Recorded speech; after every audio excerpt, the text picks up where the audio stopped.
Good morning again. Today we are going to look back 200 years to some events that helped to make First Parish what it is today. If you look at the historic plaque on the front of our church building, you will see several entries. Two of them are of particular interest today. The first says that in 1820, the right to tax the public for support ends at parish request.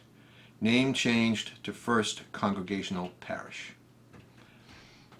And the second one says that in 1828 the parish became Unitarian. These two milestones were not unique to Canton, but were tied to ongoing social and political changes affecting Massachusetts and the rest of the nation, as well as the evolution of Unitarianism. In addition, they have an interesting connection to events in the town of Dedham, where I live. There are actually three interconnected threads I'm going to try to weave together for you. The story of First Parish in Canton, a story about the First Parish in Dedham, and the story of church and state in Massachusetts. Before we focus on Canton, we need some framework.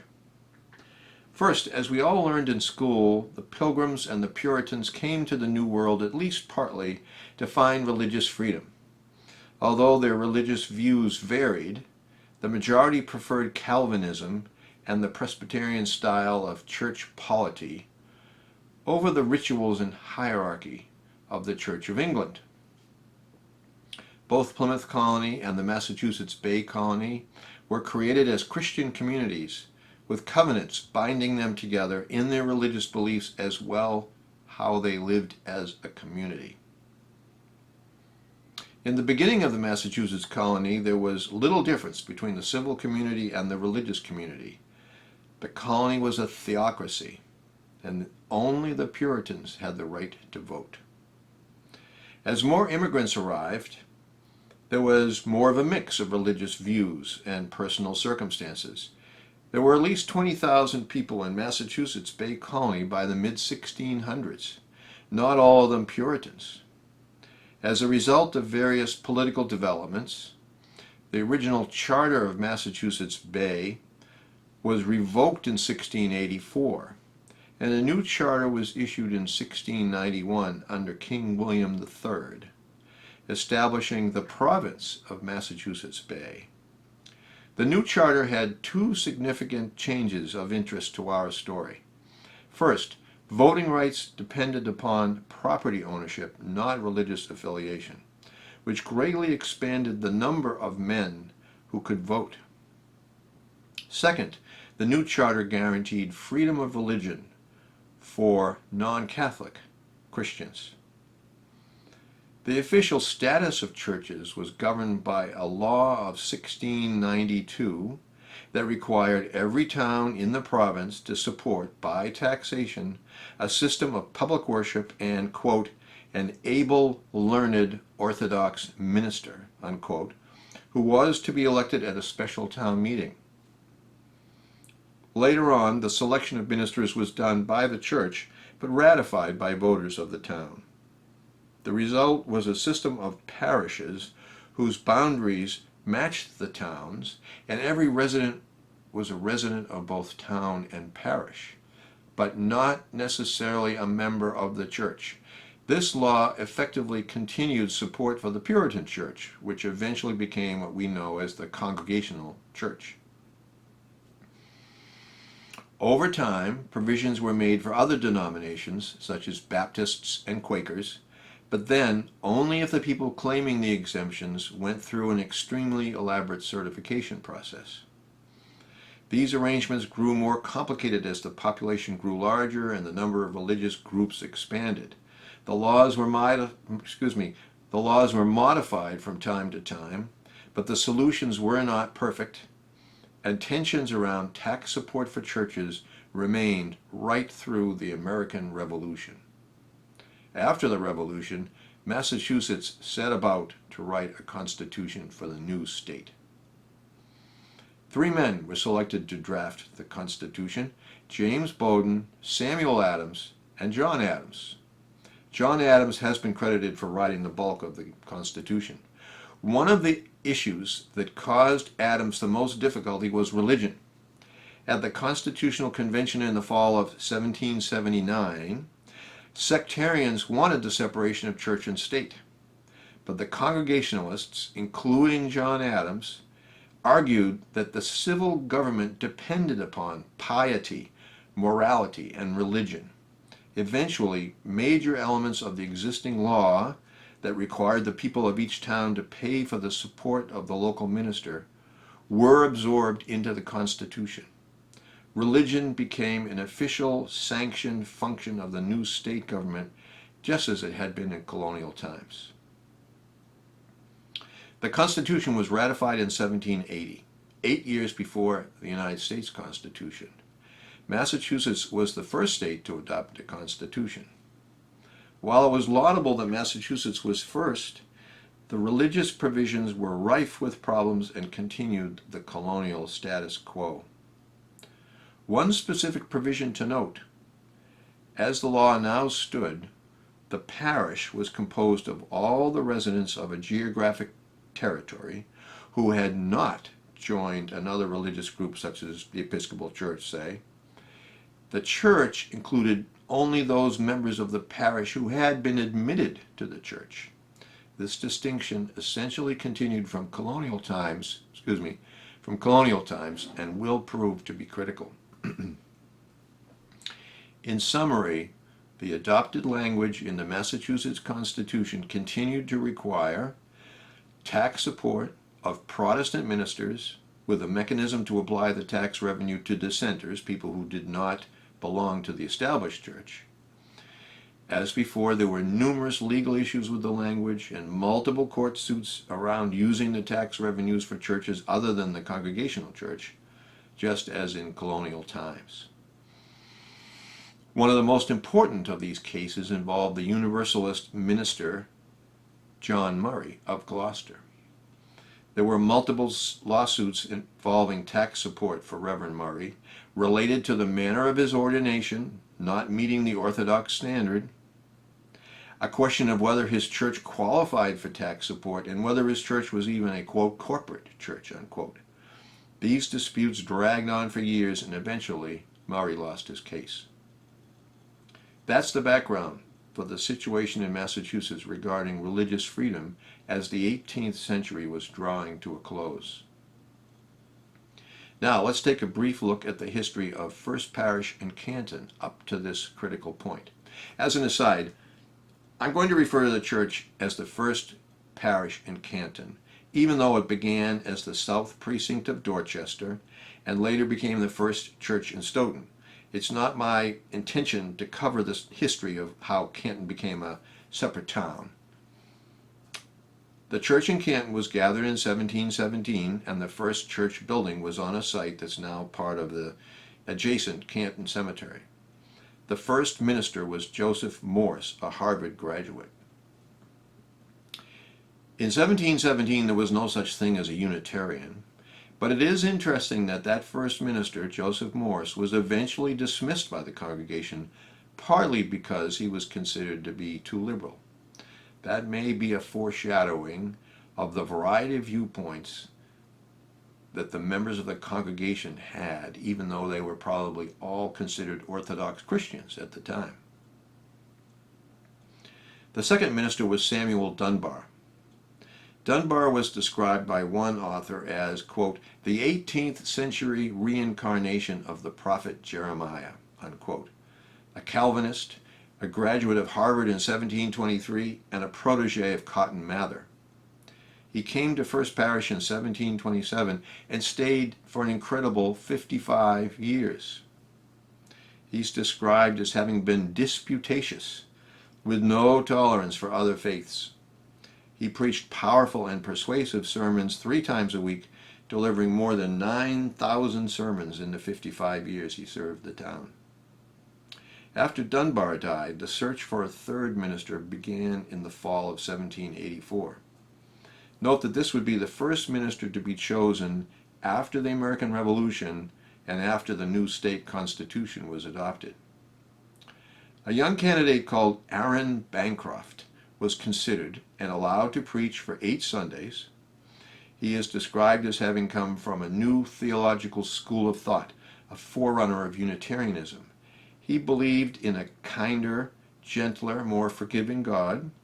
He did not believe in the Trinity, but he did believe in the divinity of Jesus. This set of beliefs was what was called the Arminian or Arian theology. It eventually formed a part of the development of the Unitarian approach to Christianity. Bancroft was pleasing to the majority of the congregation, and he was offered the position. But Bancroft declined. He refused the invitation because he felt that the impact of the previous minister's Calvinist approach over 55 years could not be overcome. Instead, he went to Worcester, and interestingly enough, he eventually became the first president of the American Unitarian Association. Instead of Bancroft, the parish engaged Zachariah Howard as the third minister. He was chosen at the town meeting in 1786. He was a veteran of the Revolutionary War, a Harvard graduate, and more of a Calvinist than a Unitarian. He was mockingly referred to as Priest Howard. He was the pastor for 20 years until his death in 1806. When the Canton congregation picked its next minister, William Ritchie, in 1807, they selected a man who was a Dartmouth graduate and who had started out as a Trinitarian but had gradually become the first Unitarian minister that First Parish engaged. Unfortunately, not everyone in the parish accepted him. Attendance dropped, and so did monetary support. Huntoon's History of Canton reports that there was a separation between the parish and the town during Reverend Ritchie's time in Canton. Until then, every citizen was a member of First Parish. Each head of a family was taxed, and his ministerial tax was as much a part of his tax bill as was his school tax or highway tax, all being assessed based upon his property. There had been a history of issues with these taxes for church support, as was the case elsewhere. For example, in 1769, the Anabaptists brought suit against the town. Shortly after that, an attempt was made to have only those who attended Ritchie's church pay for upkeep of the meeting house and the minister's salary. In 1815, the town voted not to tax dissenters, meaning people who did not belong to the First Parish Church. Non-payers were required to file a certificate with the town clerk indicating that they were members of some other religious society. But some people took advantage of this, suddenly declaring themselves to be Universalists or Baptists. In 1819, the town went further and voted to cease raising money for ministerial purposes. Remember that this was after the new state constitution was enacted, perpetuating the tax support of ministers, but making it slightly more flexible. In 1820, First Parish then petitioned the General Court, the Massachusetts legislature, to separate the town and parish functions and thus end financial support for the church. The legislature approved the petition, and from that point on, all religious matters were addressed in parish meetings, not in the town. This voluntary separation of church from town business was specific to Canton, but I would not be surprised if similar actions were taken by other towns. As we will hear shortly, the tax support of churches was already unraveling. Let's step away from Canton for a minute and take a look at what was going on in the larger world on the issue of church and state. First of all, the American Revolution was over. One of the first tasks that faced the new country was to create a constitution. The U.S. Constitution was drafted and presented for approval by the states in 1788 without any provision for religious liberty or for separation of church and state. Shortly after that, the Bill of Rights was drafted and also enacted. There are interesting and important stories about how these things came about, and in particular, the issues around the separation of church and state. But we do not have time for all those details this morning. Suffice it to say, we should thank James Madison for drafting the article that provides for the freedom of religion. The first article of the U.S. Bill of Rights reads as follows, quote, Congress shall make no law respecting an establishment of religion, or prohibiting the free exercise thereof, or abridging the freedom of speech, or of the press, unquote. So what exactly does this language mean? Note that it says, the Congress shall not make any laws. It doesn't say anything about the states making any laws regarding religion. Eventually, this provision was extended to the states by the 14th Amendment, enacted in 1868. But at the time of the adoption of the Bill of Rights, it did not directly apply to the states. As we have seen earlier, Massachusetts adopted a constitution with provision for tax support of the established religion. At this point, in 1791, we have a direct conflict between the federal and state constitutions. Even though the requirement for taxable support of congregational ministers had begun in the 17th century, and then was embedded in the Massachusetts Constitution, that did not settle the issue. As we have seen in Canton, there were numerous court cases and political fights around the topic of finding a way for religious groups other than the Congregationalists to gain some of that tax money for their ministers, or for non-members to avoid paying the taxes entirely. From my reading of it, it sounds as if it was a bit of a mess. The Canton parish settled this issue, not without some disputes and lawsuits, but more easily than some parishes, as we shall see. So at that point, let's take a brief break, and I'm going to ask Larry if he would post information about how to make a donation to First Parish, and we will use this opportunity to provide you the chance to make an offering, if you'd like, and we'll be back in about 2 minutes. Thanks.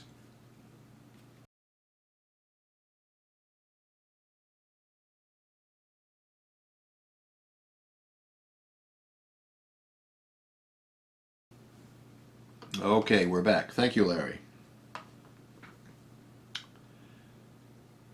With this background, we now come to the situation in Dedham in the early 1800s. Events in Dedham will tie together two threads that we've been talking about: the separation of church and state and the Unitarian Trinitarian schism.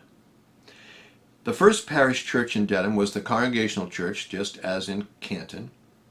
In 1817, the minister of First Parish resigned to take a position as the president of Middlebury College. Reverend Joshua Bates completed his Dedham pastorate on February 20, 1818. The parish appointed a 5-man committee to supply the pulpit, a search committee in our terms. The pulpit committee arranged for Alvan Lamson, a recent graduate of Harvard Divinity School, to preach and to be considered as the next minister. The problem that arose was that Harvard had become a Unitarian stronghold since 1805, when the prominent Unitarian Henry Ware was appointed as their first professor of theology, and the old guard among the Dedham church members were unhappy with the choice of Lamson. Several other ministerial candidates were invited to preach in Dedham over the next few months, but the pulpit committee stuck with their choice of Lamson and asked for a parish meeting on July 13th to decide what to do. The parish met and voted 81 to 44 to elect Lamson as the minister for First Parish. And here is where the definition of the parish and the church become important. You will recall that the legal definition of the parish included voters who were not also church members. On the same day, an assembly of the church members voted 17 to 15 against choosing Lamson as minister. Arguments arose about the legality of the votes and who were legally allowed to vote, whether the counts were accurate. Petitions appeared around town arguing for and against Mr. Lamson. A prominent judge published a 100-page booklet that criticized the choice of Lamson and attacked the election process. Lamson was understandably hesitant to accept the call of the parish in the face of this turmoil, but he was eventually persuaded to accept the position. In October 1818, a council of nearby ministers was assembled to ordain Mr. Lamson. The council included ministers from churches who were or would be becoming Unitarian, including Henry Ware and William Ellery Channing, plus the president of Harvard, Dr. John Kirkland, a rather august group. Before the ordination, the assembled council spent some hours listening to all the complaints of the disaffected church members who opposed Lamson. After deliberating overnight, the council chose to ordain Mr. Lamson. The ordination sermon was preached by none other than Reverend Henry Ware. Subsequently, the dissenters, the Orthodox faction, called a church council of its own, composed of representatives of Orthodox churches, but they were unable to decide what to do. 2 of the 3 church deacons were opposed to Lamson. Under the law at the time, the deacons were the lawful custodians of church property. The conservative members, including the 2 deacons, decided to retain possession of the portable assets of the church. They took the cash, communion silver set, records, bonds, notes, leases, and accounts of the church and absconded with them. This left the liberals devoid of any income from the church property. Thus, there were no financial resources to pay Mr. Lamson. A considerable furor arose as a result of this. A committee of the liberal contingent of the church was appointed to meet with the senior deacon, Samuel Fales, to demand, quote, Christian satisfaction, unquote. They learned that Deacon Fales had leased the parsonage without consent of the parish and refused to account for his actions. The liberal faction then voted to remove him as deacon and elected 2 new ones. One of the others had died in the meantime. The deacons of the First Parish Church then sued Fales for return of the church property. This case was called Baker versus Fales. Additional lawsuits sought damages relating to the silver set, another to recover the lost parsonage rent, one for libel, and several more for other financial matters. After several months and legal maneuvering on the various cases, the case of Baker versus Fales went to a jury trial in 1820. The trial was decided in favor of the liberals, which is to say, in favor of the parish, and effectively said that the property of the church remained with the parish rather than with the members of the church. The court decision was appealed to the Massachusetts Supreme Judicial Court. The case was heard with no less than Daniel Webster arguing for the defense. A decision in the following February of 1821 upheld the lower court decision. This decision, the so-called Dedham decision, proved to be the pivotal case out of many court cases involving related issues around the separation of church and state and the financial support of churches in Massachusetts, as well as, in this case, the support of ministers. The decision of the SJC relied heavily on the language in the Massachusetts Bill of Rights and the Constitution. Without going into all the legal arguments, the basic conclusion was that the parish legally had control over who was the minister, and that the church was not a corporation, could not hold any property separately from the parish. Thus, the portion of the church membership that remained with the parish, even though it was the minority in this case, constituted the first church and had the right to choose their deacons, manage their property, and choose their minister. This completely overturned the practice of Massachusetts Congregational churches. Up until this time, the practice had been for the church to choose their ministers and then get the consent of the parish, as established in the colonial laws. We've seen that this is the way it was done in the Canton situation, where ministers were approved by the town meeting after being selected by the church members. Note that this case started out as a suit for the return of the church property, not originally about the separation of church and state. But as it turned out, the court used the legal framework for the established church in Massachusetts to make the decision, and its effect was broader than the initial purpose of the suit. As an amusing sidelight of this terrible situation, even though the court awarded all the property to the Unitarian members of the congregation, the church's silver communion set disappeared, as well as one volume of the church records. The silver set was supposedly broken up and hidden away in various homes. It remained in hiding for more than 100 years. Eventually, the silver service was reassembled and stored in a neutral location, namely the Dedham Historical Society. Then in 1968, by mutual agreement of the two churches, the silver has been on deposit with the Boston Museum of Fine Arts. The missing record book was also later found in an attic and turned over to First Parish. I called the side story of the silver tea set amusing, but really the entire saga is sad. It's astonishing how bitter and prolonged this dispute proved to be. And I haven't even told you all of it. I suppose it is like when a family breaks up, especially over money. Lots of hurt feelings and wounds that never heal, broken friendships. Fortunately, the two churches today are on better terms and cooperate in a number of ventures, including an annual pulpit exchange. In time, this court decision for the Dedham Church was the death knell for the established church and for financial support of churches in Massachusetts. The absurdity of the situation illustrated what was wrong with the constitutional provision for financial support to the established church. This and the other court cases on similar issues and the growing public sentiment against churches funded by the state taxes were all pushing towards the elimination of the established church. Massachusetts ended up being the very last state in the Union to have a legal basis for an established church.